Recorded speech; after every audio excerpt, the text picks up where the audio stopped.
السلام الله عليكم ورحمة الله وبركاته. صاحبنا قال لك كحرم برتين فيسبوك ويوتيوب وحن لنا سودا وذا قرين مقال كله كارس غير سو كلنا بيت كنا فلو ده يوتيوب كنا سبسكرايب ده هذا بس ما يقروح جعيل كيدي يا سوردي سلقو سودوي مقال ذا عاصمة ده هرجيسة يشليتو هذا بمقال كان يرى يقروح بدن له حول الداون وكدبنا هنسلف فلان قينو مقال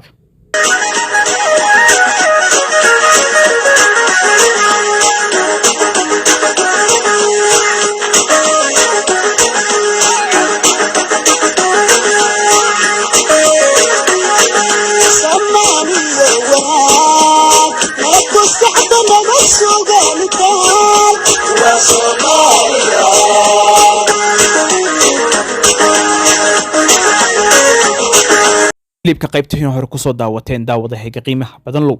موهان وعيلكيسا hadii aad doonayso waa sumayo qurux sumayeen hatta doonayso jacaylkeeda waa moohan hadda wixii ka dambeeyay yuunan muran ka galin laakiin waxaan maanta barnaamijkan idin wadaagaya goorma ayuu dhacaya arooskooda xafladu waa halkee goorma ayuu soo bilowday xiriirkooda intan dhamaan ayaan ugu wadaagaya laakiin waxaan ka codsanayaa hadii aad muuqaalkan daneynayso inaad videoga ugu horeynta like saarto soo kalena page-ka follow soo dhahdo waad ku mahadsantahay ilaahina wax ka garjeen wax kasto jeceshahay xaasisku ma aflahay xaasisan noqonay muuqaalkan oo la garay page-kana soo follow garay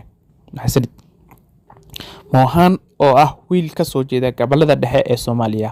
ay degto amba gobolada dhexe ee Soomaaliya ayaa muddooyinka ugu dambeeyay ku sugnaa magaalada caasimadda ah ee Muqdisho Sumaya Qurux oo iyaduna ka soo jeeda dhinacaas iyo magaalada caasimadda ah ee Muqdisho ayay jacayl waali ah ka dhex abuurmay halkaas oo muddooyin badan lagu xamanayay balse mararka qaar ayay leef ka dhex sheegi jireen iyagoo oo ku wada jira leefka Sumaya ayaa shalay timi magaalada Hargeysa ee caasimadda Soomaaliya soo dhaweyn ballaaran inkastoo aan soo dhaweynteeda barnaamijkan kaga hadlaynin oo barnaamij la ka diyaarinay iyagana waxaan idin soo dhigi doonaa Sumaya waxa uu weyn loogu soo dhaweeyay magaalada caasimadda ah ee Hargeysa hambalyo ayaanu kulinay welcome soo dhawow waxa tahay dumaashi baadada wiil Soomaaliyeed ha ku guursanayo hadaba Sumaya markii lagu soo dhaweeyay maxaa lagu soo dhaweeyay sabreedka si muuqaalka ay ku soo daawateen ee waxa niga hordhacay maahan ee hadeer ayaan soo tusay waxa lagu soo dhaweeyay sawirada iyo sawirkii oo lagu soo qoray bilaas amnity amba lagu soo riday in maxallada qol yar oo lagu soo wada riday sawirkeedii kii moohan oo jacaylkeedii ah farxad ay la ilmeysay kadib dadka dhan ay sawirkii wada tutay waaw wallahi waa aroos qurux badan iyo jacayl qurux badan iyo wax ka dambeeyay aroos iyo awlad qurux badan insha Allah hadaba Sumaya Qurux iyo sidoo kale moohan waxa ay adeeg soo bilowday 2021 waqtigaas oo hay isku barteen barta TikTok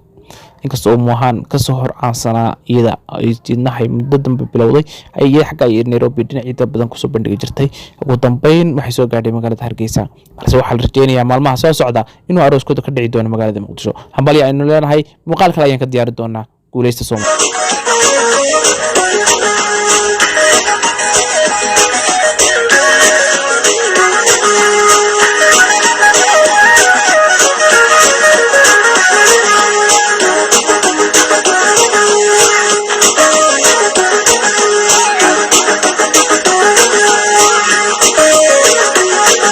Somebody,